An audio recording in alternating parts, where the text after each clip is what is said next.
Y bueno, hoy vamos a dar inicio a la sesión número 3, que abarca el tema de normativa ambiental internacional y nacional. Para esto hemos invitado al magíster César Ipenza Peralta, que es abogado especialista en materia ambiental, magíster en conservación de espacios naturales en España, magíster en gestión pública, ha sido asesor del primer ministro del Ambiente de Obrar, así como otras instituciones del Estado, tanto nacionales como internacionales. Por favor, un fuerte aplauso para el magíster César Ipenza. Muy buenas tardes o noches. En primer lugar, mi agradecimiento por la invitación. Creo que siempre es importante desde distintos espacios empezar a discutir temas nuestros, ¿no? El tema ambiental. Y a veces el tema legal, el tema de derecho, que para muchos puede resultar medio aburrido, es fundamental. Ya lo van a ver en el ejercicio de sus carreras el tema. Entonces voy a hablar básicamente sobre normatividad ambiental internacional y nacional, porque es indesligable, ¿no? A mí, por ejemplo, como abogado que he negociado algunos acuerdos ambientales internacionales, muchas veces la gente dice, bueno, estos se van a pasear a los lugares más distantes del mundo a pasarla bien, pero es un proceso bastante complicado de ser negociador, es súper difícil, ¿no? Porque tienes que prepararte, tienes que llevar la agenda, y la negociación muchas veces se extiende hasta altísimas horas, por así decirlo, ¿no? El último acuerdo de Escazú, por ejemplo, nosotros estuvimos en Costa Rica y la negociación empezaba a las 8 y terminaba a, no sé, 8 de la noche, pero luego había un grupo de contacto de trabajo jurídico, entonces también muchas veces ni siquiera da tiempo ni de conocer, menos de descansar, sino uno va a negociar estos acuerdos que se traducen luego en normas nacionales. Cuando uno hace historia en torno al tema ambiental, todo parten de procesos que fueron impulsados en algunos casos por organizaciones de sociedad civil, u otros también por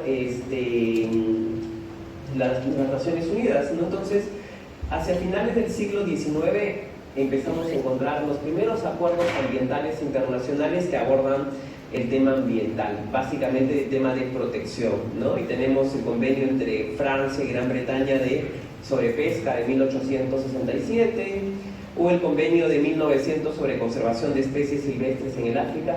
¿Y por qué África? ¿No? Porque en aquel momento África era la colonia de los países europeos y había un fuerte flujo de comercio de especies que estaba llevando a la desaparición o podía llevar a la extinción de algunas especies. O convención de aguas entre Estados Unidos y Canadá.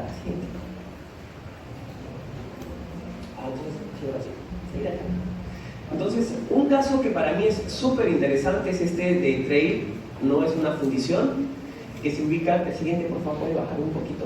Sí, sí. La línea azul es el límite fronterizo entre Columbia Británica, Canadá, y el estado de Washington en Estados Unidos.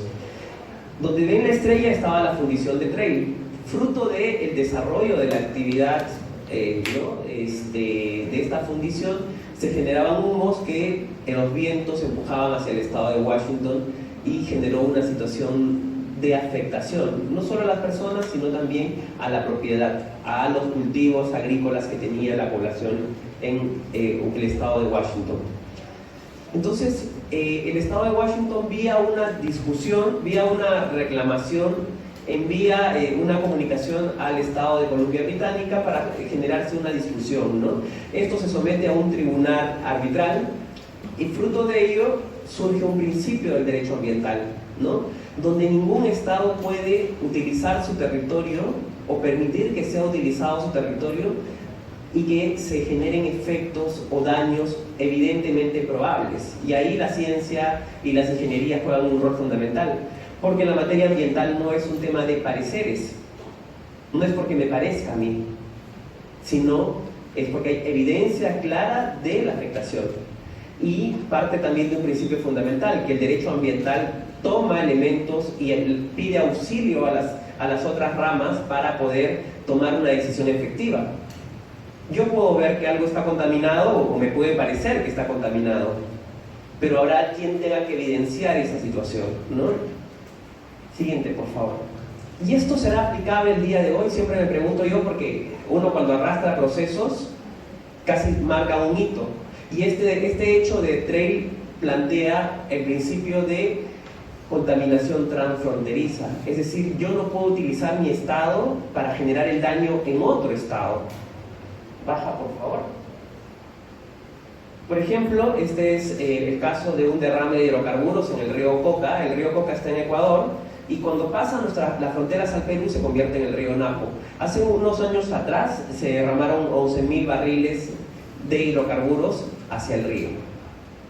Entonces se generó una situación de contaminación, pero eso también evidencia que requiere en materia ambiental una respuesta inmediata. Porque si me demoro 3 días o 2 días, no voy a encontrar restos de contaminación en un curso del agua del río, ¿no? Por eso requiere una respuesta inmediata, porque si no, no tiene sentido enfrentar. Siguiente, por favor. O en el caso de Madre de Dios, ¿no? Vemos el río Madre de Dios, bueno, y los tributarios, el río Colorado, el Inambari, con presencia de actividad minera informal e ilegal, donde Madre de Dios es una de las regiones que mayor consumo de mercurio y de combustibles tiene, ¿no? Entonces, si nos ponemos a pensar cuánto mercurio se libera a la atmósfera fruto de la actividad informal e ilegal, ¿hacia dónde se está desplazando? Porque el río Madre de Dios continúa, ¿no? Y pasa a la frontera de Bolivia. El siguiente, por favor. Y luego Brasil, y se convierte en el río Madeira, y el río Madeira se une ya en Brasil, mucho más allá, con el río Amazonas, ¿no? Entonces, ¿el Estado brasileño o el Estado boliviano podrían demandar al Estado peruano por esta situación de contaminación transfronteriza? Sí. ¿Las autoridades estarán preparadas para eso, para responder? Ese es otro asunto, ¿no?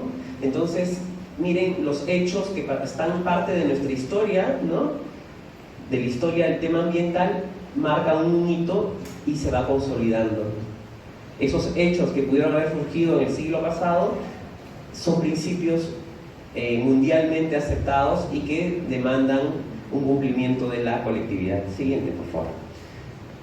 Bueno, estos hechos previos generan como situaciones que demandan preocupación mundial. Y Naciones Unidas no es ajena a ello, fruto de los diversos hechos de afectación al patrimonio natural, a nuestro patrimonio común, generan un proceso interesante, ¿no? Miren, entre el 5 de junio y el 12 de junio del 72 se reúnen 114 estados, ¿no? Y un gran número de instituciones internacionales y observadores no gubernamentales. Que esta es la conferencia de Estocolmo del 72. Por eso todos los años, los 5 de junio, celebramos el Día Mundial del Medio Ambiente, porque esto marca un hito y a partir de allí se genera todo un proceso mundial vinculado a el diseño de nuevas normas ambientales, pero sobre todo a la inclusión de la materia ambiental como un eje fundamental en la normativa. Para mí, Estocolmo marca el hito, marca un primer momento donde a nivel global, después de esta conferencia, los países del mundo empiezan a incluir en sus constituciones ese derecho a gozar de un ambiente sano y equilibrado. Podríamos discutir muchísimo sobre el término equilibrado, porque nada en el mundo está en equilibrio, todo está en movimiento también, ¿no? Entonces, también puede ser cuestionable esa terminología. Lo cierto es que gran parte de los países del mundo empiezan a incluir en sus constituciones. Pero para ustedes, ¿qué significa esa inclusión de ese derecho en las constituciones? ¿Será importante o no? ¿Qué creen? ¿Sí o no? Claro que sí. Si la Constitución, que es la norma más importante de los ciudadanos, es la primera norma, reconoce ese derecho que todos los ciudadanos tenemos, ¿no? El derecho a gozar de un ambiente sano y equilibrado, es de donde luego se desarrollan todas las normas nacionales, ¿no? Y luego, fruto de esta conferencia de Estocolmo, Naciones Unidas, durante la Asamblea General de Naciones Unidas, decide aprobar distintas resoluciones, desde la 2997 hasta la 3004. Y por ejemplo, aquí en este producto de estas resoluciones se crea el Fondo Global del Medio Ambiente, se crea lo que fue el Programa de las Naciones Unidas para el Medio Ambiente, el PNUMA, que hoy en día ya no es un programa, sino que se ha convertido en la Agencia de Medio Ambiente, ¿no? ONU Medio Ambiente, la Agencia de Naciones Unidas para el Medio Ambiente, y de manera inicial empieza a dar pasos para crear, para consolidar el derecho ambiental. Para mí este es un hito. Porque fruto de ahí luego vienen los desarrollos de que es un estudio de impacto ambiental, evaluar impactos, inventarios de biodiversidad, todo surge del derecho. Porque en un estado nadie se le ocurre hacer una cosa si no tiene... Bueno, los estados tienen que tener el respaldo jurídico para poder desarrollar la norma, para poder implementar esos mandatos. No es porque alguien decide crear un ministerio, pero tiene que tener una ley que haga que crea el ministerio. O si queremos establecer un parque nacional, no es que yo vaya a un lugar y ponga la bandera conservacionista y diga esto es parte de un parque. Tiene que haber una norma que respalde esa creación. Y fruto de estos principios, de este desarrollo, se generó todo lo que hoy en día tenemos en materia ambiental. Siguiente, por favor. Después del 72, empieza a desarrollarse los primeros acuerdos ambientales de carácter mundial, ¿no?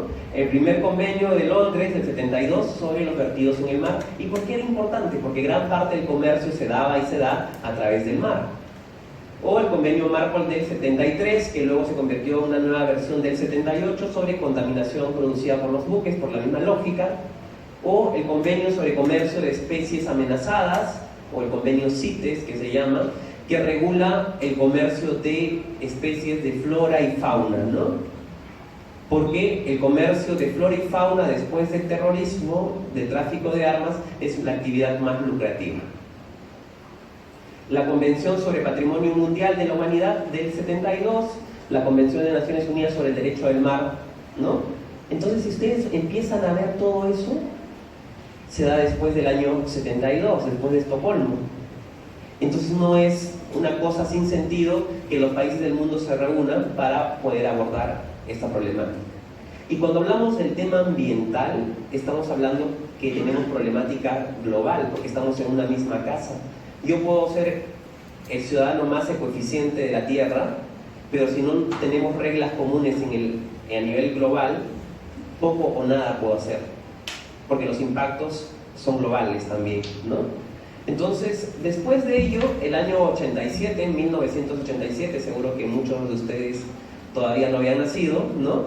El 87, Naciones Unidas encarga a quien fuera en aquel momento la primer ministra de Noruega, Gro Harlem Brundtland, la elaboración de un instrumento que nos diga qué cosas tenemos que prepararnos desde el ámbito jurídico, desde el ámbito de los convenios, para abordar la problemática ambiental. Si ya en ese momento se hablaba del tema de cambio climático, que no es reciente, ¿no? 87, o la pérdida de la biodiversidad, la destrucción de los bosques, le encarga a la primer ministra noruega definir qué elementos tendríamos que trabajar como sociedades.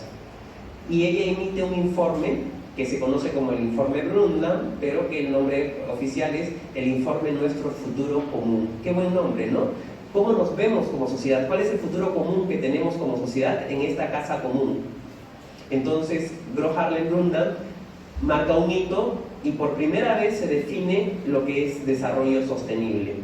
Este informe de Nuestro Futuro Común nos dice que, ojo, no nos prohíbe utilizar los recursos, nos dice que utilicen los recursos, pero de manera adecuada, responsable, para que las siguientes generaciones, las generaciones venideras, puedan también disfrutar bajo las mismas condiciones que la sociedad de ese momento tuvo. Pero esto plantea un reto tremendo para el derecho, porque el derecho tradicional entiende de reglas concretas, de gente concreta que existe. ¿Cómo puedo saber cuánto va a ser en el año 2500 o 2100 si quiere? Porque en el Perú estamos acostumbrados a planificar, bueno, ahora todo es hacia el 2021, nuestro bicentenario, ¿no? Pero ¿alguien habla más allá del 2050? Entonces, este principio, que se convierte también en un principio fundamental del derecho ambiental, nos dice, ojo, la sostenibilidad es una pieza importante para las sociedades. Utilicen los recursos, pero no se los agoten, porque las generaciones del futuro van a requerir también desarrollarse. Entonces el derecho dice, ¿cómo puedo regular yo algo para la gente del futuro que aún no ha nacido? Por eso el derecho ambiental es un derecho totalmente distinto al derecho tradicional. Siguiente, por favor.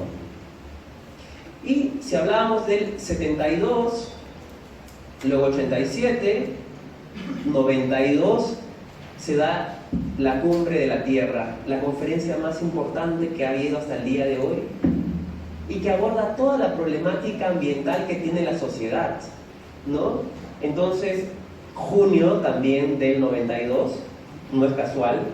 Si ustedes empiezan a ver todos los procesos, van a ver, ¿y por qué lo hicieron 5 de junio? ¿Por qué lo hicieron el 5 de junio del 72, del 92, del 2002? ¿No? Es porque todo está de alguna manera coordinado, planificado y se deja llevar, ¿no? Entonces, en Río de Janeiro, el 92, se reúnen casi todos los países del mundo, 176 estados, ONGs, el sector privado también, porque el sector privado juega un rol fundamental, no es el enemigo, porque muchas veces cuando uno dice yo me dedico a temas de conservación o de medio ambiente, al toque piensan que estás contra la inversión o que estás contra el desarrollo, contra el sector privado, pero el sector privado tiene un rol fundamental y no podemos construir ese modelo de sostenibilidad sin excluir a nadie. Necesitamos que todos estén involucrados en ese proceso. Entonces, ONGs, empresas, siguiente por favor. Y fruto de esta conferencia de la Cumbre de la Tierra del 92, se aprueban diversos acuerdos ambientales internacionales. Los no vinculantes, es decir, para aquellos que no son abogados, cuando digo no vinculantes son referenciales, no es de obligatorio cumplimiento, orientan, ¿no? Y los vinculantes sí son de obligatorio cumplimiento por los estados. Los no vinculantes, la Declaración de Río sobre Medio Ambiente y Desarrollo, que ojo, ese podía haber sido un instrumento no vinculante, pero que hoy en día se ha convertido en un instrumento jurídico vinculante porque hay un acuerdo ambiental último que aborda uno de esos principios, que es el principio el acuerdo del principio 10 o el principio de Escazú sobre acceso, participación y justicia ambiental, que ya veremos más adelante si nos da tiempo. Luego, la declaración autorizada sobre principios de consenso mundial para bosques. Había la intención de tener un convenio sobre bosques que no llegó a acordarse y se convirtió en una declaración, y luego la Agenda 21. Dentro de los instrumentos jurídicos vinculantes tenemos la Convención Marco de Naciones Unidas sobre Cambio Climático y el Convenio sobre la Diversidad Biológica, ¿no? Miren, 92. Aún hoy en día tenemos negacionistas de la existencia del cambio climático, pero ya habían indicios mucho más atrás de que algo estaba pasando con nuestro sistema climático, ¿no? Y a veces se entiende que cuando uno escucha cambio climático piensan que nos vamos a quemar todos, ¿no? Como dijo hace poco el presidente Trump, ¿no? Sino que exacerba, extiende los procesos, puede generarse cambios tan drásticos que en un momento estás en una temporada de sequía o de helada o de lluvias intensas, ¿no? Entonces se altera el sistema climático. Y luego un acuerdo posterior, pero en la doctrina a veces cuando uno lee dice también el convenio sobre la desertificación y sequía, que no se aprobó en el 92, sino 2 años después, el año 94. Siguiente, por favor. Si luego le sumamos al 92 5 años, es 97. Como fue el 87, el 97 se celebra la segunda Cumbre de la Tierra, también para analizar qué cosas estábamos haciendo bien y qué cosas no se habían cumplido 5 años después de la aprobación de estos acuerdos ambientales, como el de cambio climático y de diversidad biológica, ¿no? Entonces, y aquí el 97 se hace un énfasis en la interdependencia que hay entre el tema económico, entre el tema social y la protección del ambiente. Yo como abogado ambientalista, muchos podrían decir, bueno, si yo digo qué tema debe primar, ¿qué dirían ustedes? Si alguien dice, ¿debe primar el tema económico? ¿Debe primar el tema ambiental? ¿O debe primar el tema social? ¿Qué creen? ¿Qué debe primar? Ninguno, todos deben estar en igualdad de condiciones. Por eso cuando se usa la bandera de conservación, la bandera ambientalista para oponerse a una inversión, un desarrollo, es lo peor que nos puede pasar, ¿no? Porque se utilizan los modelos de conservación con el tema ambiental para oponerse y no lo es. El desarrollo sostenible rompe todos esos esquemas donde dicen o yo tengo que sacrificar oro sí, agua no, ¿no? Y uno, en algún momento el gobierno anterior, el presidente Humala, se decía, ¿usted qué dice? ¿Ponga agua o no va? ¿Agua sí, oro no? Y mi respuesta era, usted no me tiene que poner en esa disyuntiva, porque el modelo de sostenibilidad rompe todos esos esquemas. Y yo no puedo decir como abogado ambientalista que el tema ambiental esté encima de todo, porque no tiene sentido. Si yo sacrifico todos los demás temas y digo que el tema ambiental esté por encima del tema económico y social, ¿de dónde van a salir los recursos para invertir en el crecimiento y el desarrollo de nuestro país? O si yo priorizo solo el tema económico y me olvido del tema ambiental y social, los costos al ambiente van a ser tan caros en el futuro que no voy a tener suficientes recursos. Entonces la sostenibilidad es de eso, no pedir que esté uno sobre otro, sino que el tema económico, el tema social y el tema ambiental estén en igualdad de condiciones, ¿no? Y eso también muchas veces es difícil porque la gente no entiende, y cuando usan el tema ambiental para decir, bueno, y aquí pasa de todo, ¿no? No quieren que haya una actividad económica, declaren área protegida.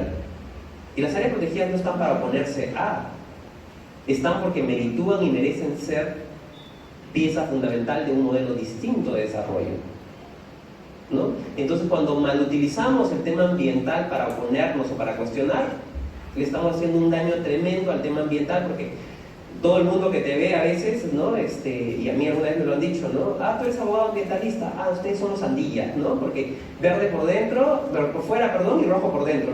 Es como que si no estás cuestionando, y eso es lo peor, porque le quita seriedad a nuestros temas, que son fundamentales y pieza fundamental del desarrollo, y que tiene que tener respaldo. Por eso yo siempre digo, el tema ambiental no es un tema de pareceres, y tiene que tener un fuerte respaldo de ustedes, los futuros ingenieros o profesionales, que tienen que darle contenido para que cuando se tome una decisión sea la más adecuada y responda técnicamente. Porque si nos manejamos bajo la lógica de que me parece, ¿no? ¿Dónde está la seriedad del tema que nos atrae, nos apasiona y que es nuestro, ¿no? Siguiente, por favor. Y aquí ya pasamos a los principios relevantes, porque todos estos principios han dejado un desarrollo tremendo, ¿no? Si empezamos a ver estos principios, vamos a ver que han venido de un proceso serio de desarrollo.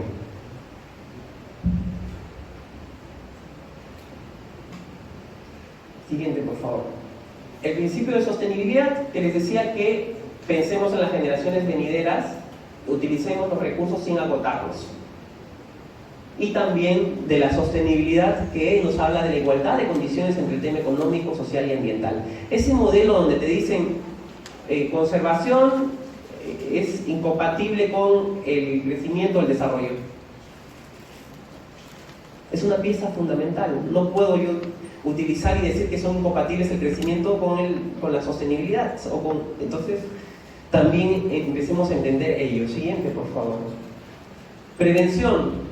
Ese principio que es fundamental, que nos dice que se supone que debemos resguardar nuestros bienes de algún peligro. Y vía prevención yo digo, bueno, voy a declarar un área protegida porque es importante, porque cumple todas las características, y como parte de ello vamos a separar este espacio del territorio y destinarlo a conservar. O vía prevención, digo, las especies se están reproduciendo y por eso los camarones, las conchas negras, y vía prevención yo declaro estas vedas o la anchoveta porque están en etapa de reproducción, porque no quiero que el recurso se agote, yo prevengo ese daño.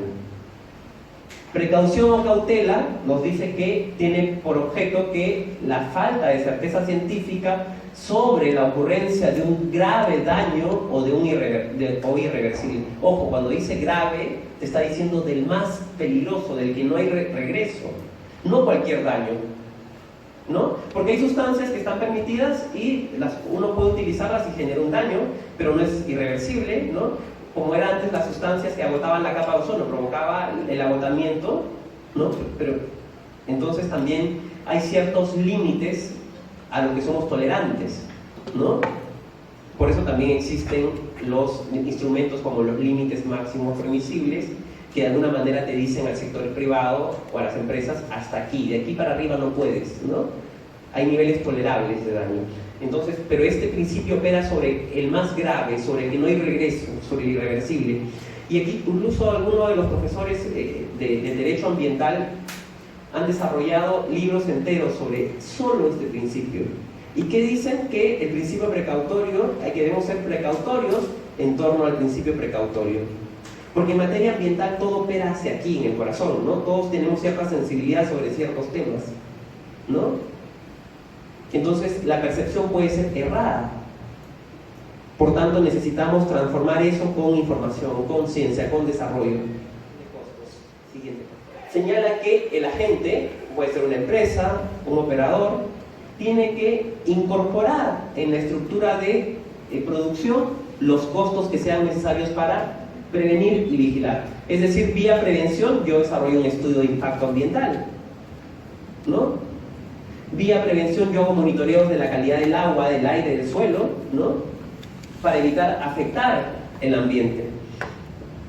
Pero toda actividad humana es falible y puede provocar una situación de contaminación. Y si yo genero una situación de contaminación, tengo que restaurar, rehabilitar y reparar. No es que me estén haciendo un favor. Y por ejemplo, aquí se cuestionaba hace un tiempo, el sector minero cuestionaba muchísimo que el OEFA tenga un ingreso del aporte por regulación que era destinado a la fiscalización ambiental, ¿no? Se decía, ¿cómo es posible que nosotros tengamos que pagar la fiscalización ambiental? Bueno, el principio es clarísimo y orienta. Dice, ustedes tienen que asumir los costos de vigilar. Y el vigilar es la labor de fiscalización que hace el Estado en torno al desarrollo de una actividad productiva o extractiva. Y cuando tenemos situaciones de contaminación, ¿no? De acuerdo a este principio, quien generó la situación de contaminación tiene que reparar, rehabilitar, compensar todo el daño que ha causado esa actividad. No es un favor que nos hacen, es una obligación. Siguiente, por favor. Bueno, siguiente. El principio de responsabilidad ambiental, ¿qué nos dice? Que el que cause un daño en el ambiente se encuentra en la obligación también de hacer eso, de reparar, rehabilitar, ¿no? Entonces, de alguna manera esto empieza a desarrollarse con mucho más énfasis cuando tenemos casos de contaminación evidente. Por ejemplo, ¿qué sucedió en San Juan de Lurigancho con este aniego que se llamó aniego, ¿no? Con el tema de los desagües. La empresa no hizo su trabajo, no sé, ¿no? Lo hecho es que fruto de esa actividad se generó un daño en el ambiente. No es que la empresa Sedapal les estuviese haciendo un favor a los vecinos, era su obligación hacerlo. ¿Ok? Siguiente. Equidad, hacemos siguiente, por favor. Gobernanza ambiental. Este principio es bastante interesante porque si uno empieza a ver, se dice que las políticas públicas ambientales se rigen por el principio de gobernanza ambiental, que conduce a la armonización de políticas, instituciones, normas. Si tenemos en la Constitución un mandato que dice tenemos el derecho a gozar de un ambiente sano y equilibrado, deberá haber un ministerio que cumpla ese mandato, que tenemos todos el derecho a gozar de un ambiente sano y adecuado. ¿Quién es el Ministerio del Ambiente? Y uno ve cuál es la visión, el mandato, el objetivo de existencia del ministerio es ese: garantizar ecosistemas viables y funcionales para la existencia de la vida humana. No dice promover inversión, porque cuando yo escucho a veces, no, estamos garantizando la inversión. Señores, ese no es el objetivo del Ministerio del Ambiente y estamos partiendo de un error tremendo. Porque el promover inversión está en otros sectores productivos. El objetivo del Ministerio viene de un mandato constitucional de garantizar que las actividades se hagan bien, ¿no? Y garantizar que ese derecho que tenemos todos a vivir en un ambiente sano y adecuado se dé. Y eso es gobernanza. Lo que dice arriba se traduce abajo. El mandato del Ministerio del Ambiente, luego está la Política Nacional del Ambiente, que también implementa ese mandato constitucional. Entonces todo tiene que ser coherente. No podría ser de otra manera. Ese es el principio de gobernanza ambiental. Siguiente. Y ya para pasar a temas más específicos, ¿no? Casi todos los convenios ambientales tienen la misma lógica. Todos los convenios funcionan bajo un consejo directivo, por así decirlo, que es la COP, la Conferencia de las Partes, porque hace algunos años tuvimos la Conferencia de las Partes de Cambio Climático, ¿no? ¿Alguien recuerda?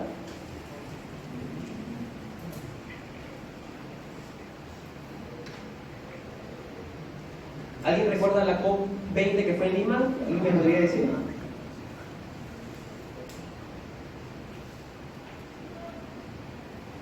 ¿Alguna idea? Nadie se recuerda que fue la COP. Y cuando la gente hablaba de la COP, hablaba como si fuese, no sé, yo no entendía, decía, la COP es la conferencia de las partes, es decir, cuando se reúnen todas las personas, los estados miembros de un acuerdo ambiental. Y como hay COP1, que fue la primera reunión de los países miembros de un convenio, hubo la COP20, que fue el año 20 que se reúnen los países para discutir la materia climática, ¿no? Entonces, siguiente, por favor. El convenio sobre la diversidad biológica es fruto de Río de Janeiro, ¿no? De la Cumbre de la Tierra. Siguiente. Entonces, fue un convenio que se adopta, primero en los procesos de los convenios internacionales, se negocia, se adopta y luego se pone la firma. Se adoptó en Nairobi y en junio del 92 se abrió la firma para que los países del mundo firmen ese acuerdo global. El Perú lo ha ratificado, es parte de nuestra legislación nacional, ¿no? Y entró en vigencia el convenio el año 93. Siguiente. Este convenio tiene objetivos, como cualquier instrumento jurídico. Dicen, ¿cuál es el objetivo de esa norma? ¿Cuál es el objetivo de esa institución? ¿No? Y de acuerdo a las normas al convenio sobre la diversidad biológica, su objetivo es conservar la diversidad biológica. ¿Y cómo conservo yo diversidad biológica? A través de mecanismos in situ, en el lugar, a través de áreas naturales protegidas, por ejemplo. Pero que no es la única, porque tenemos más o menos 11 o 17 formas de conservar diversidad biológica en zonas que no sean áreas protegidas. Y conservación ex situ, en museos, en zoológicos, en zoocriaderos, en jardines botánicos, ¿no? Esas modalidades nos habla el convenio. El convenio es del 92 y fruto de ese convenio nosotros logramos desarrollar nuestra ley de áreas naturales protegidas, que es del año 1997. Hay una coherencia, hay una gobernanza. Utilización sostenible de sus componentes. El convenio no te dice no uses, sino te dice utiliza de manera responsable los recursos para que las generaciones venideras que vengan puedan también disfrutar de esos recursos de los que tú has disfrutado y has gozado. Pero sin embargo no estamos cumpliendo ese objetivo porque cada día se extinguen más especies y a un ritmo imparable, ¿no? Porque a veces también estamos pensando solo en especies, pero las especies o la biodiversidad no viven en el aire, sino están en los bosques, en ecosistemas que están siendo degradados y destruidos. Hace unos días atrás se mostró, por ejemplo, el récord que sufrimos con la deforestación por producto de la minería ilegal en Madre de Dios, ¿no? Y no solamente se pierden bosques, sino se pierden los servicios que brindan los bosques, la biodiversidad que está dentro de esos bosques. Y el tercer objetivo es el de distribución justa y equitativa de los beneficios que deriven del uso de estos recursos genéticos. ¿Y qué será recursos genéticos? ¿Qué será distribución de beneficios? Bueno, mi tesis de abogado fue sobre ese último objetivo del convenio sobre la diversidad biológica. Yo recuerdo que mi tesis era tan extensa, tan complicada, para que me entiendan mis asesores, ¿no? Que me demoró casi 5 años en hacer mi tesis.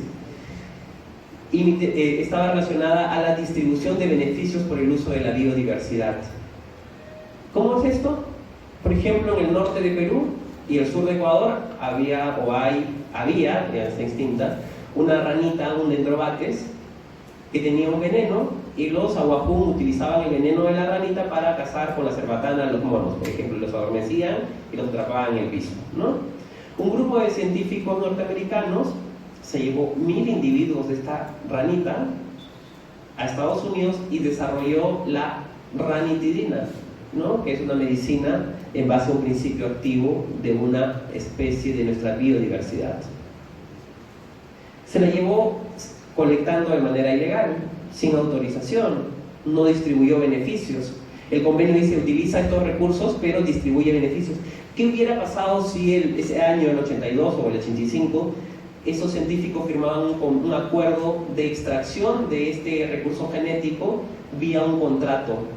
Y ahí entra la labor del abogado, ¿no? De contrato de acceso a recursos genéticos, donde se fijen las cláusulas de pago de regalías por el uso. Imagínense cuántas ranitidinas se han vendido en el mundo, y si hubiese un pago de regalías, ¿cuánto hubiese podido recibir el país? ¿No? Entonces los recursos genéticos también tienen un valor tremendo que a veces no estamos sabiendo utilizar. Y bueno, mis colegas abogados a veces se fijan más en los elementos del derecho tradicional, pero aquí hay un potencial tremendo para desarrollar en base al potencial que tenemos, que es nuestro patrimonio natural y nuestro patrimonio común. Cuando hablo de patrimonio natural y patrimonio común, estoy hablando que es un bien de todos nosotros, porque muchas veces cuando uno ve la destrucción de un área protegida, bueno, comparto, opino en las redes y ya, ¿no? O el tráfico de especies de flora o fauna protegida también es patrimonio de la nación, patrimonio común nuestro. Entonces, si se está destruyendo, se está traficando, nos están robando a cada uno de nosotros, y tenemos que empezar a sentir que es nuestra propiedad, es nuestro patrimonio, y que requiere de algún mecanismo de protección y de conservación donde todos nosotros somos parte. Siguiente, por favor. El convenio indica claramente que la conservación del patrimonio ha dejado de significar simplemente proteger especies y ecosistemas para convertirse en una pieza fundamental del desarrollo sostenible. No solamente yo protejo porque me parece bonito el oso de anteojos o me parece bonito la lechucita bigotona, sino porque son piezas fundamentales para un modelo de desarrollo sostenible, ¿no? Y sienta las bases para lo que es distribución justa y equitativa de los beneficios que se deriven de la utilización de los recursos genéticos, sobre todo para fines comerciales. Entonces, si ustedes ven esto, es un elemento interesante, totalmente distinto. Y ustedes dirán, ¿qué importancia tendrá este convenio para nosotros los peruanos? ¿Creen que es importante? ¿Qué piensan?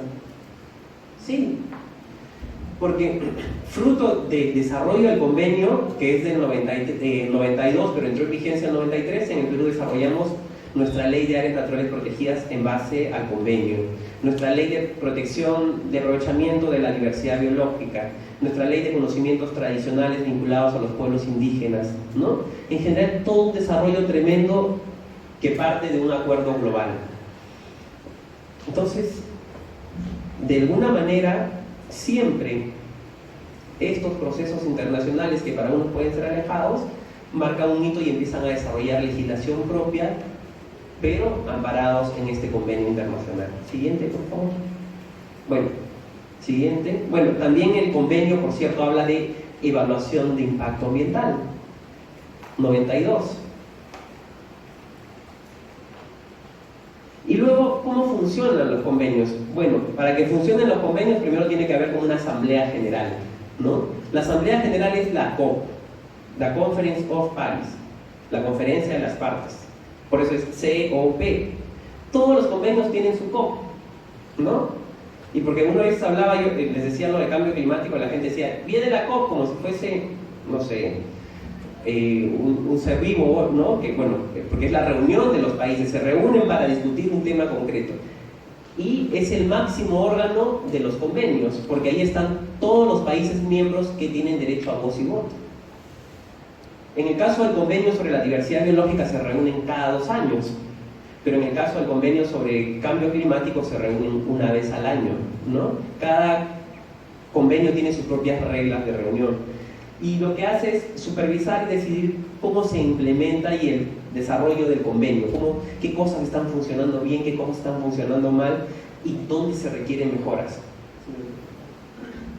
Miren la lista de acuerdos que han habido, siguiente. Y también lo que hace la conferencia de las partes es tomar decisiones. Esas decisiones que son mandatos para los países, para la Secretaría, para implementar el convenio. Siguiente, por favor.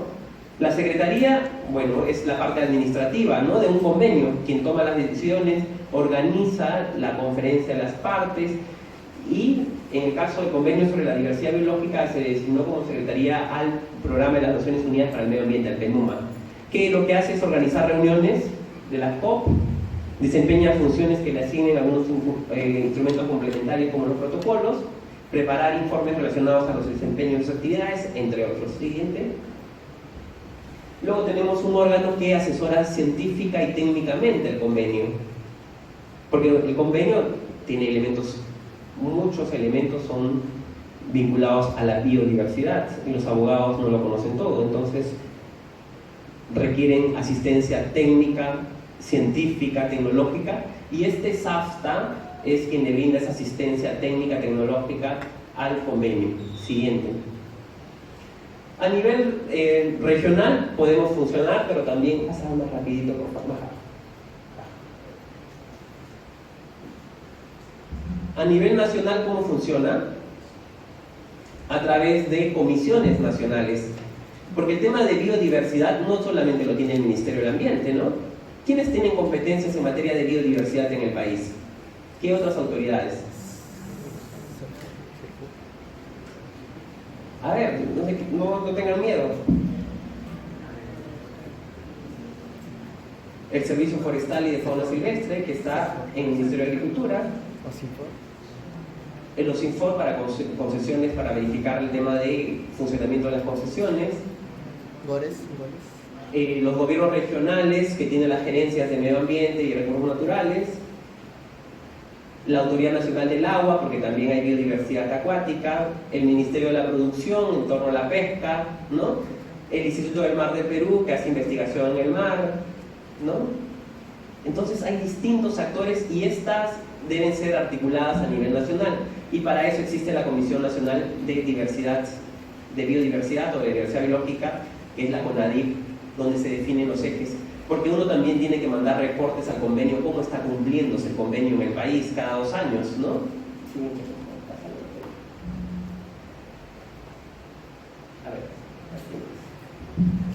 Pero el convenio no sabía todo y tenía que también empezar a desarrollar nuevos temas.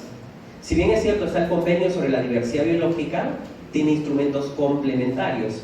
Un instrumento complementario es los protocolos. Por ejemplo, cuando se aprueba el convenio, manda que la necesidad de analizar el impacto que tienen los transgénicos sobre la biodiversidad. Y fruto de eso, en una de las conferencias de las partes, se define la necesidad de aprobar un protocolo, el protocolo de Cartagena sobre bioseguridad, porque empezó a tener un desarrollo tremendo el tema de transgénicos. Ojo, el convenio no prohíbe el uso de transgénicos, pero dice que tenemos que ser responsables con esta tecnología porque puede afectar la biodiversidad. Y si el objetivo del convenio es conservar biodiversidad, evidentemente tiene que poner preocupación o poner atención a este tema. Este es el primer transgénico, que fue un tomate. ¿Qué sucedía? Los agricultores norteamericanos de tomates perdían sus cosechas con las heladas, y uno de estos científicos dijo, pero ¿por qué no los hacemos resistentes a las heladas? Le sacaron un gen de un pez de agua helada, por así decirlo, lo pusieron al tomate y se hizo resistente. Bueno, esto es un desarrollo, ¿no?, de ciencia, propiamente no es sencillo, ¿no? Entonces tuvimos el primer tomate transgénico. Pero la transgenia no es el único nivel de biotecnología, porque nuestros ancestros peruanos, ¿no?, tenían la hibridación, que también es un nivel de biotecnología. Luego está la transgenia, la cisgenia, que es otro nivel más elevado de biotecnología. Entonces, yo siempre digo, no es que la biotecnología sea mala, pero como cualquier tecnología hay que ser responsables en el uso y saber dónde sí y dónde no. En el caso peruano tenemos una ley de moratoria del uso de transgénicos para crianzas y cultivos. Es decir, en el Perú no se puede cultivar ni criar productos transgénicos, ¿no? Claro que he encontrado hace poco también cultivos de maíz. Pero para consumo humano, casi toda la soja o soya que traen de Brasil es transgénica, y gran parte del maíz que se trae a Perú también es transgénico. Entonces también está prohibido el cultivo, básicamente, pero no el consumo, ¿no? Siguiente, por favor. Bueno, lo que hace este protocolo de Cartagena es decir cuál es el procedimiento para permitir el ingreso de un transgénico de un país a otro, ¿no? Facilita la información entre estados. Siguiente. Se aplica al movimiento transfronterizo intencionales, involuntarios, ilícitos de organismos vivos modificados. Siguiente. Define qué es un organismo vivo modificado, ¿no? Siguiente. Y también el protocolo dice que se excluye, por ejemplo, microorganismos genéticamente modificados para vacunas contra la hepatitis, porque eso está fuera del ámbito del convenio y eso lo maneja la Organización Mundial de la Salud, ¿no? Entonces, todo aquel tema de salud no lo maneja el convenio, sino otro convenio, la Organización Mundial de Salud. Siguiente, por favor. Pero no estaban claras las reglas cuando se aprobó el protocolo de Cartagena. ¿Qué pasa si alguien hace un movimiento, ¿no?, transfronterizo y se genera un daño? ¿Qué responsabilidad tiene y qué compensación debe dar? Fruto de eso se aprobó el protocolo de Nagoya Kuala Lumpur sobre responsabilidad y compensación, es decir, si alguien moviliza transgénicos y se afecta de alguna manera a algún estado, ¿cuáles son las condiciones para compensar ese daño? Siguiente. Bueno, te explica todo el proceso, no voy a ahondar en ese detalle. Siguiente. Bueno, tenemos una moratoria en el Perú hasta el 2021. Se supone que tenemos que saber dónde podríamos y dónde no liberar organismos genéticos modificados, ¿no? Porque si tenemos 60 razas de maíz, no voy a liberar maíz transgénico en esa zona, ¿no? Porque se afecta y se pierde esa biodiversidad, se contamina, ¿no? Porque hay entrecruzamiento. Siguiente. Y luego está el protocolo de Nagoya, que es, ¿recuerdan ese objetivo de distribución justa y equitativa de los beneficios?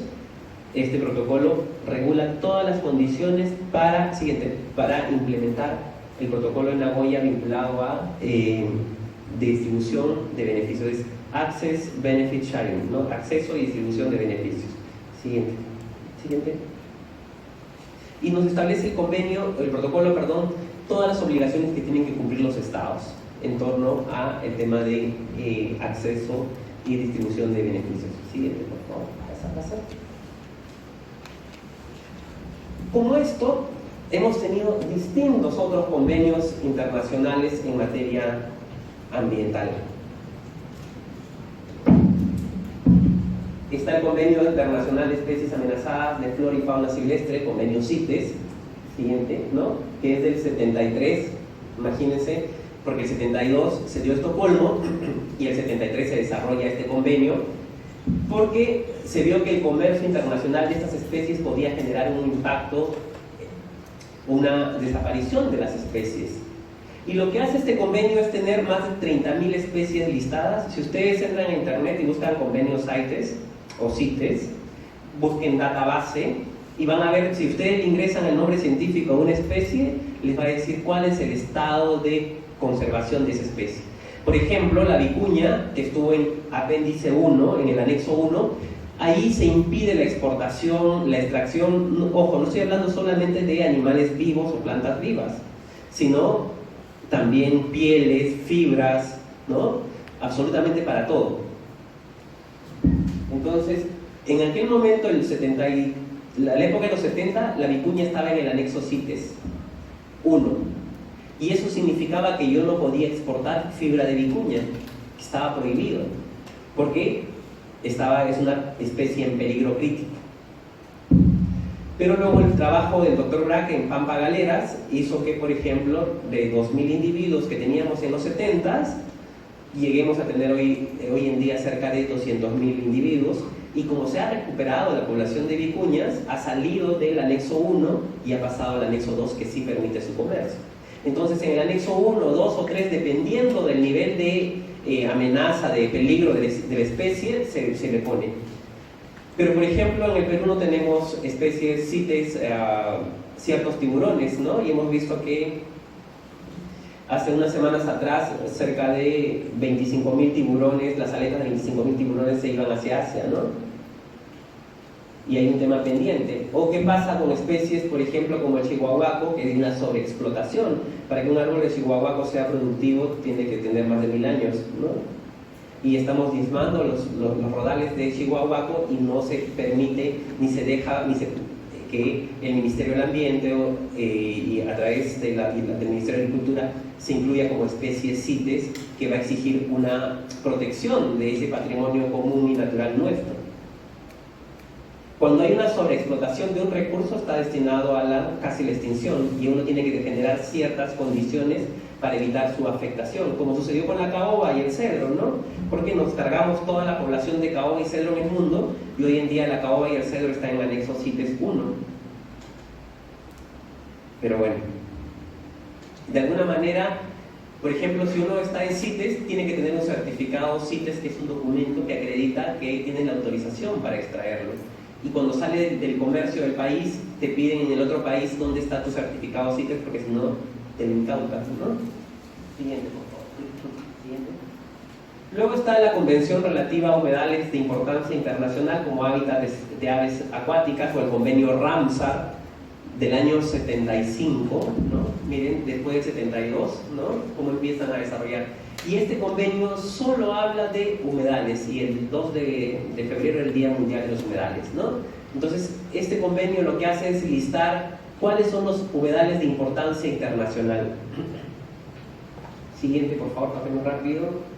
Luego está el convenio de maderas tropicales, los principios de bosques. Siguiente, la Convención sobre Conservación de Especies Migratorias y de Fauna Silvestre, el convenio de Bonn, ¿no? Que regula las especies migratorias. Pero si se dan cuenta, cada convenio aborda una partecita de la biodiversidad, ¿no? Yo veo especies migratorias, yo veo comercio de especies, yo veo humedales, ecosistemas, pero lo que hace el convenio sobre la diversidad biológica es hablar de todos los elementos de la biodiversidad: genes o recursos genéticos, especies y ecosistemas, ¿no? Todo el íntegro. Siguiente. Luego hay otros grupos de instrumentos que hablan sobre patrimonio cultural y natural, que de repente no abordan directamente el tema ambiental propiamente, pero las medidas que dan estos convenios permiten conservar patrimonio natural.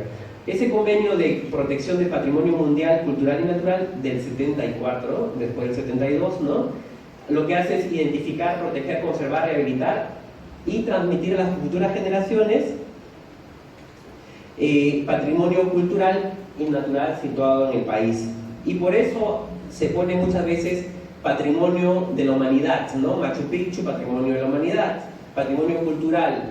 Entonces, en base a ello, la gente reconoce la importancia de ese ecosistema o ese espacio que requiere ser protegido y con reglas y ciertas condiciones. Y lo que hace es establecer desde el 92 un marco general para la promoción de iniciativas para abatir los efectos y las causas del cambio climático, ¿no? Entonces, lo que hace este convenio es decir que hacia dónde debemos aspirar como sociedad, pero todavía no era suficiente, y fruto de esto surge el Protocolo de Kioto. Y el Protocolo de Kioto, ¿qué dice? Plantea dos anexos, ¿no? Países anexo 1, países anexo 2.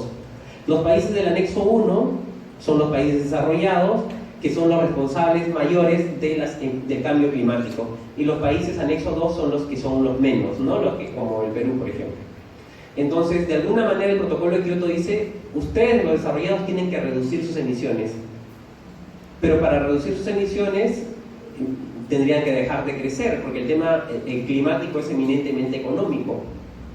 ¿Y por qué no nos pusimos de acuerdo? Porque todos aspiran a seguir creciendo hacia el infinito, y yo no sé si hay un crecimiento hasta el infinito, ¿no? Si no, dígame qué crece hasta el infinito. Entonces, como no hay crecimientos ilimitados, de alguna manera estos países quieren seguir quieren seguir produciendo productos, y al producir estos productos se generan las emisiones, ¿no? Porque si yo suspendiese mis niveles de emisiones, tendría que reducir mi productividad.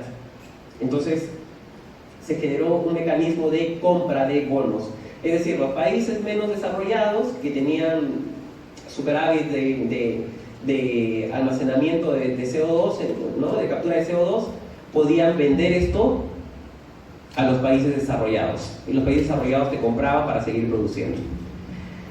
que es un tema ficticio, pero bueno, así funciona, o funcionó con el protocolo de Kioto. Siguiente, por favor, ¿no? Que ya feneció, ya no existe el protocolo de Kioto, porque entró en vigencia el Acuerdo de París.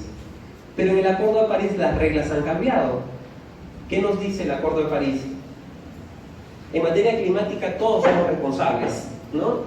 Todos aquellos que hemos venido a la universidad el día de hoy hemos tomado un bus o un taxi, no sé. Ese desplazamiento ha generado emisiones. Pero no es lo mismo que yo venga en un bus que me venga con mi Hammer, ¿no? Quemando más combustible. Entonces hay responsabilidades comunes de todos, pero también responsabilidades diferenciadas. Es decir, en materia climática todos somos responsables, pero algunos en mayor grado que otros. Y los países industrializados son los países que tienen mayor grado de responsabilidad, pero también países como el Perú tenemos también lo que nos toca, ¿no? Entonces, responsabilidades comunes, pero diferenciadas. ¿Y qué significa eso? Que es un nuevo concepto que ya el Acuerdo de París ha dado, que si todos somos responsables en materia climática, todos somos responsables de resolverlo. Y a futuro, ya no solamente, bueno, yo creo que esto va a llegar quizá mucho más pronto de lo imaginado, quizá tengamos un impuesto a las emisiones. Bueno, en Chile ya se paga un impuesto por las emisiones de CO2 en los vehículos, ¿no? Y en el futuro, de repente, ¿cuánto costó procesar una camisa? ¿Cuál es la huella de carbono de esa camisa, ¿no? Entonces ya tenemos distintas metodologías a nivel global que calculan la huella de carbono de uno, ¿no? Entonces, en base a eso, podremos hacer un ejercicio tributario, quizá, que a veces uno dice que eso es imposible, pero todo está yendo tan rápido que a veces uno lo que ya piensa que es el futuro, ese es el momento, ¿no? Entonces, si alguien emite, posiblemente tendrá que asumir eso. Y está vinculado esto a nuestra ley marco de cambio climático. Yo tuve el honor de trabajarla desde 2013 hasta que se aprobó el año pasado, justo por estos meses en el Congreso, ¿no? Y tiene algunas disposiciones que, por ejemplo, todos los proyectos sujetos al sistema de evaluación de impacto ambiental, al CIA, tienen que adecuarse, el CIA tiene que adecuarse, tener un plan de mitigación y de adaptación, y también un inventario de emisiones. ¿Qué significa esto?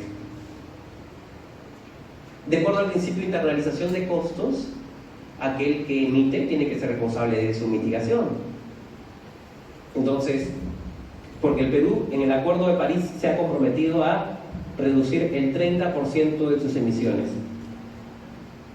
¿De dónde va a salir esa reducción de emisiones? ¿A quién se lo van a cargar?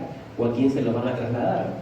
De acuerdo al principio de internalización de costos, quien genera el impacto, el daño, es responsable de asumir el costo que demanda eso. Y si se lo trasladamos a la empresa se lo va a trasladar al consumidor final. Entonces el consumidor final va a terminar asumiendo un impuesto al carbono. Ojo, todo esto está cambiando tremendamente y quizá sea una cosa de un futuro no tan lejano. Siguiente, por favor. Luego otro grupo de instrumentos está el convenio sobre desertificación y sequía, ¿no? Que de alguna manera señala también la necesidad de abordar la protección del suelo, ¿no? En un planeta con tierras agrícolas escasas. El siguiente.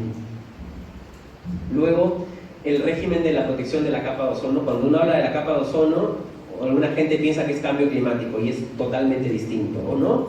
Entonces, para el tema de la capa de ozono hay un convenio, el convenio de Viena y el protocolo de Montreal. Y estos instrumentos lo que hacen es, por ejemplo, que ha funcionado muy bien, listar cuáles son las sustancias que agotan la capa de ozono.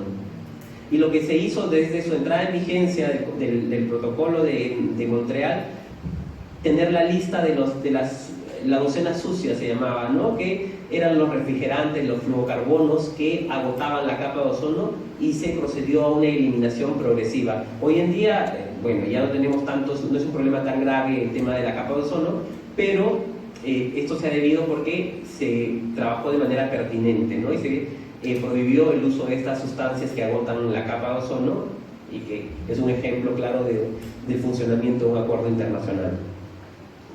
Siguiente. Luego tenemos el tema de residuos, ¿no?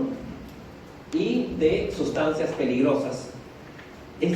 Miren, uno a veces piensa que los abogados en materia ambiental lo conocemos todo, pero muchas veces ese es otro enfoque, otra especialización tan compleja. Yo de este grupo de convenios solo he participado en el tema de la negociación preliminar de lo que es el convenio de mercurio, ¿no? Porque es más para químicos, ¿no? Pero con el respaldo de un abogado. Entonces, por ejemplo, el convenio de Basilea sobre control de movimientos transfronterizos de desechos peligrosos y su eliminación nos da también un listado de sustancias que están vinculadas bajo este convenio: el cobre, el zinc, arsénico, cadmio, telurio, mercurio, entre otras grandes sustancias que requieren un control transfronterizo, ¿no?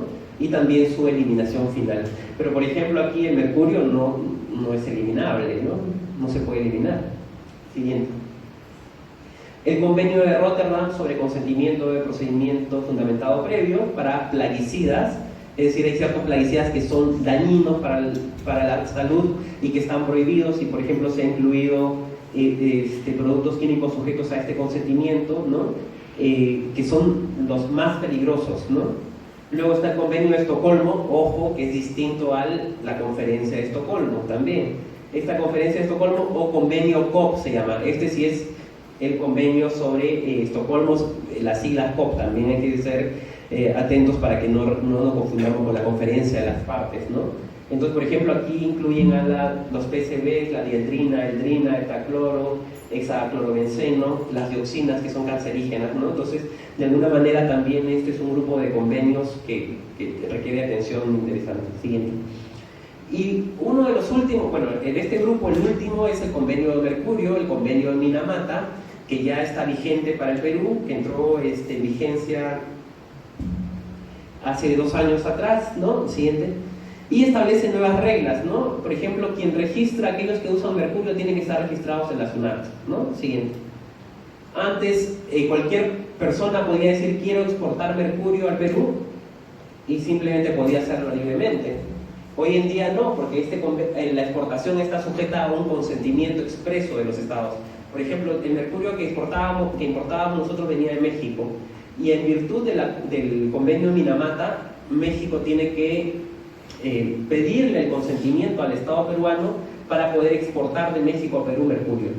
Si el Estado peruano le dice no acepto, no te otorgo el consentimiento, no se exporta.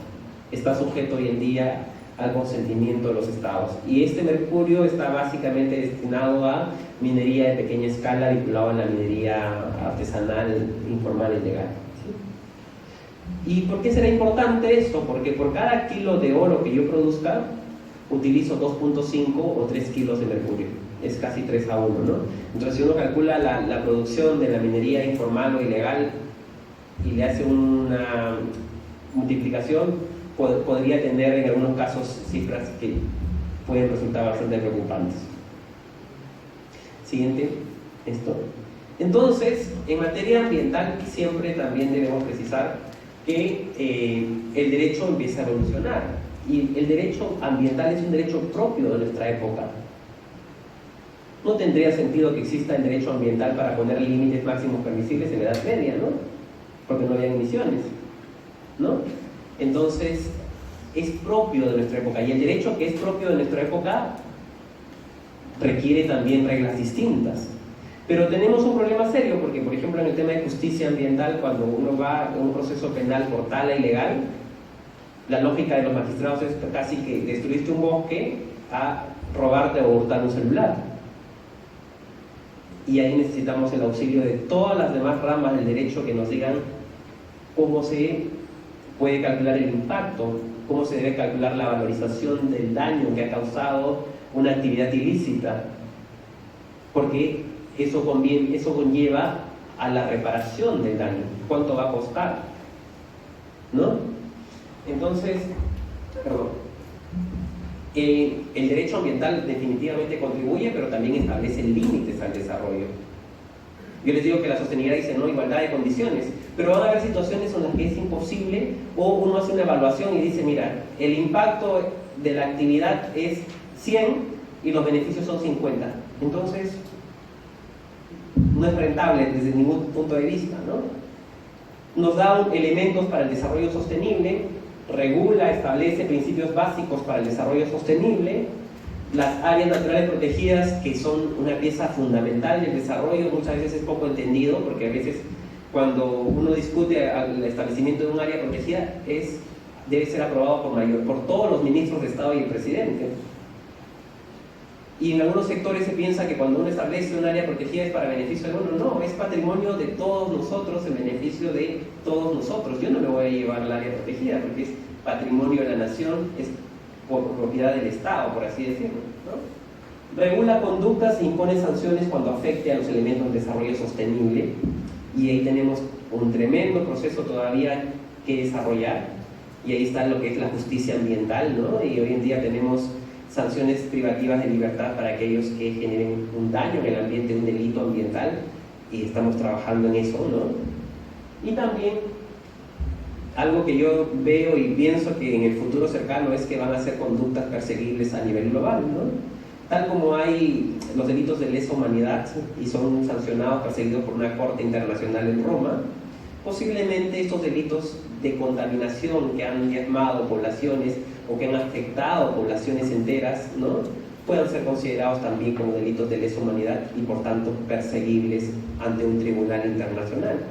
Y cada día las reglas evidencian que transitamos hacia ahí, ¿no? Porque ya no somos ciudadanos de una ciudad o de un país, sino somos casi ciudadanos del mundo cuando se empiezan a generar ciertos procesos vinculados fundamentalmente al tema comercial. Entonces, esto ya nos empieza a evidenciar que casi tenemos reglas homogéneas y las normas, los convenios internacionales lo muestran así, ¿no? Pero cada día tendemos más a ese derecho. Finalmente, en este caso hay nuevos principios como el de no regresión. ¿Qué significa ese principio de no regresión? Los estados deciden avanzar hacia adelante, ¿no? Establecer áreas protegidas para garantizar biodiversidad, poner estándares ambientales y dar niveles de protección, ¿no? Ciertas condiciones. Pero si yo ya fui adelante, yo no puedo ir hacia atrás, no puedo regresar y decir, bueno, me equivoqué, ¿no? Por eso las decisiones que tome el Estado tienen que tener evidencia, respaldo técnico y científico para que no tengamos que volver hacia atrás, sino que todo lo que hagamos más bien sea para conseguir mejoras en la gestión ambiental, ¿no?, en beneficio de todos. Y también empieza a imponerse una regla casi que antes no existía, que el interés de todos nosotros está por encima del interés de un particular, de un privado. Y en el caso tenemos ahí, por ejemplo, una sentencia del Tribunal Constitucional, que es el máximo órgano que interpreta la Constitución, en el caso de las dragas, por ejemplo, de Madre de Dios. Porque cuando yo tuve el honor de trabajar con el doctor Brack como asesor suyo, ¿no?, y en 2010 dimos una norma para ordenar la minería Madre de Dios, donde se prohibía el uso de dragas, por ejemplo. La Asociación de Dragueros de Madre de Dios interpuso una medida cautelar, un amparo que terminó en el Tribunal Constitucional, y ese amparo, cuando los magistrados fallan en contra de las dragas, dicen, ojo, si es cierto, los dragueros decían, nosotros tenemos el derecho constitucional al trabajo, pero la sentencia dice, es cierto, ustedes tienen el derecho constitucional al trabajo, pero por encima del derecho constitucional al trabajo está el derecho a la vida. Ellos decían, tenemos el derecho porque hemos hecho inversiones previas como empresarios, y la sentencia dice, es cierto, han hecho inversiones, pero no las terminaron, ¿no? Y por encima del interés de ustedes como individuos está el interés de la colectividad, que son los elementos del derecho ambiental. Y por tanto falla a favor de esa medida que se dio y en contra de los dragueros, que es una evidencia clara de cuánto ha avanzado el derecho en un máximo órgano que es el Tribunal Constitucional, ¿no? Y esa es la justicia ambiental constitucional. Pérdida de licencias. Antes casi alguien pedía una licencia y era eterna, de por vida, ¿no? Hoy en día uno puede perder una licencia por incumplimiento de obligaciones ambientales, ¿no? Entonces también, o suspensión. Bueno, siguiente. Y ya pasando a algo más nacional, ¿qué vemos allí? A ver, ayúdenme, que ya me duele la garganta y veo que no hay preguntas. ¿Hasta ahí todo claro? ¿Algo que consultar, que preguntar? Señor, Sí, por favor. usted mencionó hace minutos que supuestamente la capa de ozono ya no era un problema, ya que nos afectaba, pero no sé por qué se han aumentado la radiación pues en Lima y otras ciudades, ¿no? Bueno, ahí sí no sabría decirte. Pero, por ejemplo, en algún momento había un agotamiento de la capa de ozono, un círculo tremendo, que ya esas sustancias que agotaban la capa de ozono ya están prohibidos, ya no están en el mercado, ¿no? Muchos de esos refrigerantes ya se transformó y se transitó a unos refrigerantes distintos que eviten el impacto. Entonces ya se eliminó de la existencia de nuestro planeta esas sustancias que agoten la capa de ozono, ¿no?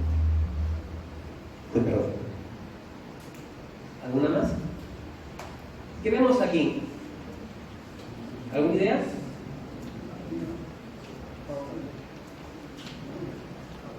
Es la segunda fibra más fina del mundo y la más cara del mundo.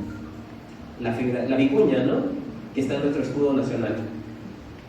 Y uno cuando empieza, bueno, a mí me gusta hacer mucha historia, ¿no? Y siempre leo muchísimo sobre el Villa del Perú. ¿Cuál habrá sido la primera norma ambiental que tuvo el Perú?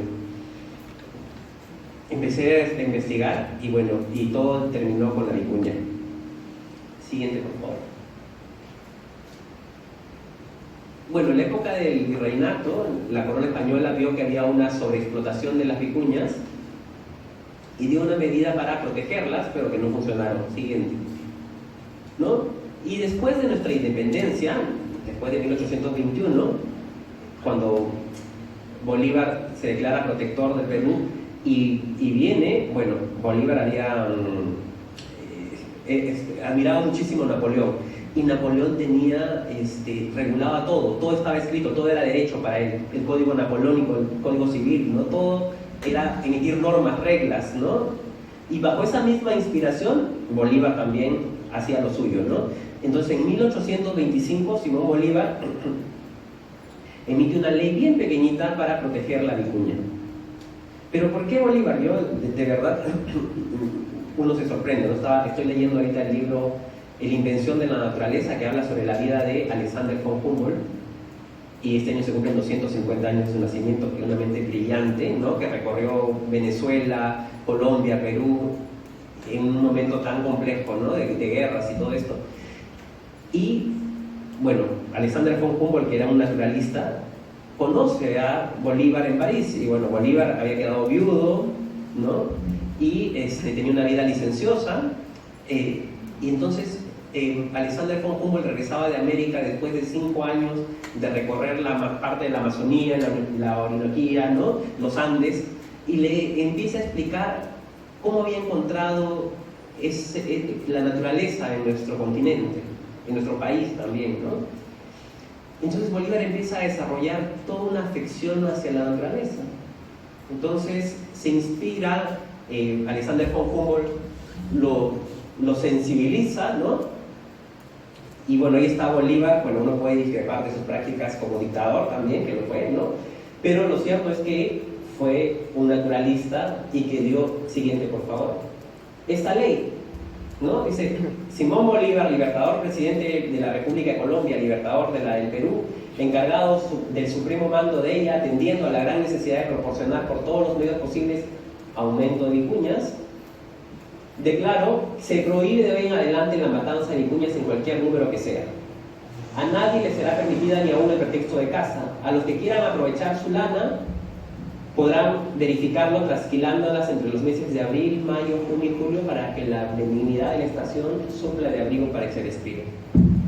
Yo me puse a leer esa norma y digo, ¿qué principios del derecho ambiental de avanzada estaban ahí? Ahí te habla de sostenibilidad. Te dice, no te está prohibiendo utilizar, te dice utilízala de manera adecuada, y la manera adecuada es en estos meses para que no mueran las especies. De conservación, te está hablando de protección de la especie, sino que eran otros nombres en aquel momento, ¿no? Entonces, miren, 5 de julio de 1825, la primera norma ambiental vinculada a una especie nuestra. Entonces, no es que las sociedades siempre han tenido mecanismos de sobrevivencia, de conservación de las especies, porque hay una dependencia, llámese por un interés de afinidad a la naturaleza o por un interés económico de seguir brindando beneficios económicos. Pero bueno, siguiente. Y esto me lleva a hablar del derecho ambiental nacional, ¿no? Siguiente. Pongo esta palabra porque muchas veces cuando les hablan del tema ambiental también te dicen, ¿no? Ah, tú el abogado de las plantitas y de los animalitos, ¿no? Que te lo dicen a veces de manera despectiva, ¿no? Y no es cierto. Usamos la excusa de las plantas y los animales, pero cuando estamos garantizando que los ecosistemas funcionen bien y de manera adecuada, estamos garantizando que la gente viva de manera adecuada, ¿no? Porque si un ecosistema está degradado, contaminado, la gente no va a vivir de manera digna. Si tenemos la ciudad más contaminada de América Latina, que supera los límites o los estándares de calidad de aire, la gente no está viviendo de manera digna. Si tenemos los desagües inundando un distrito, la gente no está viviendo de manera digna. Si está usando agua contaminada con metales pesados, no está viviendo de manera digna. Entonces el eje central de nuestra política es la persona humana, garantizar que la gente viva de manera más digna y adecuada, ¿no? Algunos habremos desarrollado más afinidad por la naturaleza, otros, pero la política y todas las herramientas tienden a la protección del fin supremo de la sociedad, que es la persona humana. Siguiente. Entonces la constitución política, siguiente, luego de la declaración de Estocolmo, el 72, todos los países del mundo empiezan a decir, bueno, vamos a incluir ese derecho a gozar de un ambiente sano y equilibrado en las constituciones, ¿no? Siguiente, por favor. La conferencia de Estocolmo sobre el medio humano, 72. El 78, España aprueba su constitución, ¿no? Y en el Perú, les digo la verdad, siempre hemos copiado casi todo de España. Nuestro código de aguas era copia literal del código español. Y también nuestra constitución del 79 copia literalmente lo que dijo la constitución española y lo pone en nuestra constitución. Siguiente. Pero la constitución del 79 la incluía en el régimen económico, que dice todos tienen el derecho a habitar en un ambiente saludable, ecológicamente equilibrado y adecuado para el desarrollo de su vida, la preservación del paisaje, la naturaleza, y es obligación del Estado prevenir y controlar la contaminación ambiental. Eso decía nuestra constitución del 79. Siguiente. Pero luego pasamos a la constitución del 93, ¿no? Siguiente. Y ya no aparece en el capítulo económico, sino pasa a la parte más importante, la primera parte de la constitución peruana. Dentro del título primero, es empezando la constitución, en el capítulo 1 dice, toda persona tiene derecho, bueno, dentro de los derechos fundamentales, ¿no? Artículo 2, a la paz, así como a gozar un ambiente equilibrado y adecuado al desarrollo de la vida. Es decir, lo salta de un lado económico y lo pasa a ese derecho fundamental que tenemos los peruanos. Y por eso cuando un magistrado o un cooperador interpreta la Constitución dice, este es un derecho fundamental de primera importancia, porque sin esto la gente no puede vivir. Y eso es importantísimo porque la Constitución es la primera norma que regula a todos nosotros. Siguiente. Pero este mandato constitucional tiene un doble contenido. El derecho de toda persona a disfrutar de un medio ambiente armónico donde pueda desarrollarse, ¿no? Y un deber ineludible del Estado en todos los poderes y en todos sus niveles de gobierno de mantener el medio ambiente en condiciones óptimas para su disfrute. Pero a veces encontramos alcaldes que sienten que no son gobierno, que no son Estado, ¿no? Y todo el mundo dice, no hay presencia del Estado. Para mí, una escuelita que esté en el lugar más alejado del país es presencia del Estado. Una posta, si tenga un enfermero o un técnico de enfermería trabajando ahí, es presencia del Estado. Que no sea suficiente es otro asunto, ¿no? O los alcaldes o los gobernadores que piensan que es otro mundo, ¿no? Y sí son el Estado, porque un gobernador, un consejero regional, un alcalde, un regidor son el Estado, o representantes del Estado en sus distintos normas. Y si entendemos las competencias que tienen estos señores, vamos a entender mucho más, porque eso no deja pasar, ¿no? Pero también hay un deber del ciudadano, no solamente del Estado, sino del ciudadano, de garantizar que ese ecosistema funcione bien y adecuado. Pero cuando estoy desechando mis residuos en la calle, tirándolos por la ventana de un vehículo, ¿no? O no, controlando las emisiones de mi vehículo, llevándolo a reparar, no estoy cumpliendo ese mandato. Y ojo, muchas veces aspiramos y vemos solamente como que el Estado tiene que hacer todo y yo me olvido como ciudadano. Pero también ese derecho también da sentido a deberes que tenemos que cumplir. Y cuando digo el Estado, no solamente me refiero al Poder Ejecutivo, sino me refiero al Poder Judicial, me refiero al Poder Legislativo, a los organismos constitucionales autónomos que tienen que cumplir y hacer ese mandato de garantizar que ese ecosistema funcione de manera adecuada y pertinente para la vida de nosotros. Voy a hablar siguiente.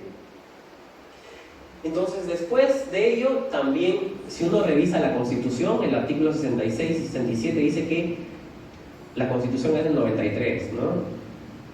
Dice, el Estado debe definir la política nacional del ambiente. Si la Constitución es del 93, recién cuando se crea el Ministerio del Ambiente, recuerdo muy bien, en 2008, mayo de 2008, luego de un proceso participativo, porque también la gente reclama ser parte de un proceso, ¿no? Se aprobó la Política Nacional del Ambiente en 2009. ¿Cuántos años estuvimos sin contar con una Política Nacional del Ambiente? Imagínense un incumplimiento constitucional. Entonces tiene como objetos, miren, si ustedes se ponen a ver el objetivo de la política, dice mejorar la calidad de vida de las personas garantizando la existencia de ecosistemas saludables, viables y funcionales en el largo plazo. El primero, ¿no? El desarrollo sostenible del país mediante la prevención, protección y recuperación. La conservación y aprovechamiento sostenible de los recursos naturales de una manera responsable y congruente con respeto a los derechos fundamentales de la persona. Todo es la persona humana. ¿Qué es ese mandato constitucional? Y tiene diversos ejes, ¿no? Siguiente. Miren, 72, 78, 79, el 90 aprobamos nuestro Código de Medio Ambiente y Recursos Naturales, que quedó casi sin vigencia porque en el 91 el sector privado se quejó de esto, ¿no? El gobierno del presidente Fujimori, y decía que no iba a haber inversión, y lo que hizo el Ejecutivo fue derogar el Código de Medio Ambiente, casi todos los artículos, y no tenía ya sentido tener ese código. En 93 se aprueba la Constitución y en 2005 se da la Ley General del Ambiente, que reemplaza el Código del Medio Ambiente y los recursos naturales. La Ley General del Ambiente, si uno revisa, publicada el 15 de octubre del 2005, que deroga el medio ambiente, establece principios. Todos esos principios que les he hablado anteriormente están recogidos en nuestra legislación. Y para mí es importante los principios, pero cuando hay... ¿Por qué? Porque cuando hay un error en la interpretación de una norma, yo me inspiro y reviso los principios para entender la ley. La finalidad es asegurar el efectivo ejercicio del derecho de un ambiente saludable y equilibrado, adecuado para el pleno desarrollo de la vida. Ojo. Asegurar el cumplimiento del deber de contribuir a una efectiva gestión ambiental y proteger el ambiente. ¿Y cuál es el objetivo? No proteger plantas y animales, sino mejorar la calidad de vida de la población y lograr el desarrollo sostenible. Aspiraciones tremendas, pero cuando no tenemos ni siquiera somos capaces de entender cuál es el rol de la autoridad, difícil, ¿no? Ojo, con esto quiero precisar, por ejemplo, que el rol del Ministerio del Ambiente, ya les dije, no es promover inversión, porque cuando dicen vamos a promover inversión, creo que se equivocaron de ministerio, ¿no? Tendrían que irse al Ministerio de Minas, al Ministerio de la Producción u otro ministerio que promueva inversión, porque ese no es el rol. Tampoco es el rol hacer campañas de limpieza, que pueden hacerla así, pero eso no es la política del Estado. El Estado no es una ONG, porque las campañas de limpieza que yo voy y limpio puede ser parte de mi labor, pero no el eje central de la política, porque el Estado define políticas. ¿Qué me diferencia si no de una ONG o de un grupo de voluntarios que van a limpiar? También empecemos a entender cuál es el rol del Estado, y eso es importantísimo, porque si todos vemos que es el leitmotiv aparecer en la foto limpiando, barriendo, bueno, entonces mejor me dedico al servicio de limpieza pública, ¿no? Y lo digo con mucho respeto porque ese no es el objetivo de un ministerio. El objetivo del ministerio es definir políticas y mandar cuál es el orden, ¿no? Entonces ya vendrá save the world, no sé, a limpiar o lo que sea, lo que pueda, pero esa no es el mandato del Estado. Yo con mi grupo de voluntarios, de los scouts, de los amigos del barrio, puedo hacer las campañas. Entonces, eso no es la labor del Estado. Hacemos todos los principios que ya hemos visto, ¿no? ¿Sigue? Y no, ya hacemos, no voy a quedarme en los estudios tampoco, porque ya no tengo mucho tiempo, ¿no? Entonces, institucionalidad, los objetivos del ministerio, ahí están, y uno tiene que revisar eso para ver dónde se ubican. Ojo, las normas están hechas por humanos, con errores. Entonces yo siempre digo, aprendamos a cuestionar, porque no todo lo que existe necesariamente es lo correcto. En algún momento tuvimos esclavitud y era una práctica socialmente aceptada, ¿no? Entonces, como hay de distintas prácticas que pueden ser aceptadas socialmente en un momento, no significa que sean los correctos. Y las normas que también son hechas por hombres pueden tener errores. Entonces, nosotros tenemos que tener una capacidad crítica para analizar y ver si es verdaderamente lo pertinente o es lo adecuado. Y bueno, vamos a pasar. Me dijeron hablar de las áreas protegidas y del tema de cambio climático, ¿no? Entonces también, si hablamos de áreas protegidas, vamos a hablar del Sistema Nacional de Áreas Naturales Protegidas por el Estado, el SINAMPE, que son espacios de continentales, terrestres o marinos del territorio nacional expresamente reconocidos y declarados como tales, ¿no? Ojo, esto es patrimonio de la nación. No es patrimonio de uno u otro, o no es propiedad del Servicio Nacional de Áreas Naturales Protegidas del Estado, sino es propiedad de todos nosotros. ¿Cuántas áreas protegidas conocen aquí? 2. ¿No conoce? ¿Cachai? Pantano de Villa, Isla Palomino. Miren, de verdad, ¿cómo podemos querer algo si no lo conocemos? Y parte de yo cada vez que puedo visito una nueva área, porque hay 60 y tantas, ¿no? Entonces es cada vez más difícil, pero miren, tenemos que aprender a conocerla porque es patrimonio nuestro. ¿Y cómo podemos dedicarnos a proteger algo que no conocemos y ni siquiera nos vincula a nada? Es propiedad nuestra, destinada no a otro objetivo más que garantizar y proteger biodiversidad. Cuando surgen las primeras áreas protegidas en el modelo norteamericano, ojo, porque el primer parque nacional del mundo es el Parque Nacional de Yosemite, pero que formalmente y legalmente se estableció el Parque Nacional Yellowstone, ¿no? Donde está el oso Yogi, ¿no? Y de ahí viene el primer parque. Imagínense en Estados Unidos trabajar, es un sistema totalmente económico, ¿no? Generando un modelo tan socialista, porque ahí habla que las áreas protegidas, los parques nacionales, es tierras libres para que la gente pueda acercarse a la naturaleza. Y también es una respuesta de América al mundo, porque mientras hace más o menos 150 años que se crearon las primeras áreas, ¿no? Europa tenía los grandes museos, los grandes castillos. América dice, yo tengo mis parques nacionales, y ahí surge Yellowstone, Yosemite, el Parque Nacional de Kruger en Sudáfrica, y llegó a nuestro sistema hace más o menos 50 y tantos años, ¿no? Que fue el primer parque nacional nuestro.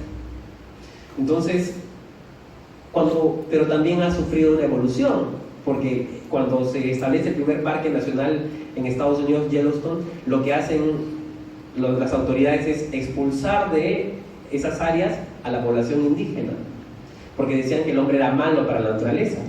Y ese modelo no es el que tenemos en el país, sino ¿no? Donde la población local es socia en la conservación, que todavía nos falta muchísimo, sí, sin duda, pero al final es patrimonio nuestro común. Sí, a ver. Me voy a pasar todas las categorías, igual las voy a dejar aquí. Dependiendo de cada categoría, tenemos un área natural protegida, ¿no? No es que a mí me parezca que deba ser, Eso responde a un proceso técnico. Por eso todos los expedientes de áreas protegidas tienen un respaldo técnico, un expediente técnico que dicen evaluaciones. Hoy en día tenemos temas de consulta previa, pero también veamos que al ser un patrimonio nuestro y común también son herramientas para mitigar los efectos del cambio climático, que ya es un tema tremendamente nuevo, ¿no? Entonces, yo creo que con esto, antes de terminar, quiero nuevamente, bueno, felicitarlos por darse el tiempo de prepararse, de conocer algo más de nuestro sistema. Y creo que nos toca a todos ser ciudadanos, ¿no? Mi jefe, mi maestro, el doctor Antonio Brac, decía siempre, en el mundo hay dos grupos. Los habitantes, que nacen, crecen, se reproducen y mueren, y su familia les llevará flores el día de muertos, ¿no? O el cumpleaños, y el ciudadano. Y el ciudadano que ve que las cosas no están funcionando, y en nuestro país muchas cosas no están funcionando, y hacemos que funcionen. Todos estamos como bajo el seguimiento, ¿no? A donde van todos los temas de escándalos mediáticos, de que si pasó esto en la fiscalía, de si que pasó esto con el expresidente, el tema de corrupción, pero nos olvidamos de prestar atención al patrimonio nuestro. Cuando digo patrimonio nuestro, patrimonio común y natural, que no es de nadie, es nuestro, no es del vecino, tenemos que empezar a sentir que es de nosotros y nos corresponde a nosotros defender y hacer que funcionen y que se garanticen la existencia de este patrimonio, como una herramienta de estrategia de futuro inmediato también, ¿no? Entonces, con esto yo les agradezco y bueno, si tuviesen alguna pregunta o consulta, encantado, y si no, ahí tienen mi Twitter y también mis datos para un futuro, ¿no? Muchísimas gracias.